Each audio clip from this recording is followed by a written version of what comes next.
Hello everyone, welcome to Sanmarga classes. ಭಾಗಲಬ್ಧ ಸಂಖ್ಯೆಗಳು ಅಧ್ಯಾಯದ 24ನೇ ಪ್ರಶ್ನೆ. ಸೊ ಇಲ್ಲಿ ಸೆಕೆಂಡ್ ಮೇನ್ ಈ ಕೆಳಗಿನ ಪ್ರಶ್ನೆಗಳಿಗೆ ಉತ್ತರಿಸಿ. ಸೊ ಇದು 1 ಅಂಕದ ಪ್ರಶ್ನೆಗಳು. ಸೊ 24ನೇ ಪ್ರಶ್ನೆಯನ್ನ ಗಮನಿಸಿ. ಭಾಗಲಬ್ಧ ಸಂಖ್ಯೆಗಳ ಸಂಕಲನದ ಅನನ್ಯತಾಂಶವನ್ನ ಬರೆಯಿರಿ. ಸೊ ಇಲ್ಲಿ ಭಾಗಲಬ್ಧ ಸಂಖ್ಯೆಗಳ ಸಂಕಲನದ ಅನನ್ಯತಾಂಶ ಏನ್ ಹೇಳಿ 0 ಆಗಿದೆ.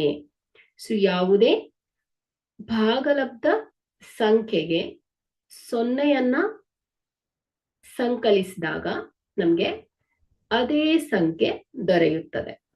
ಓಕೆ, ಸೊ ಹಾಗಾಗಿ ಇಲ್ಲಿ ಭಾಗಲಬ್ಧ ಸಂಖ್ಯೆಗಳ ಸಂಕಲನದ ಅನನ್ಯತಾಂಶ. ಓಕೆ, ಸೊ ಸಂಕಲನದ ಅನನ್ಯತಾಂಶವು 0 ಆಗಿದೆ. Okay, thank you.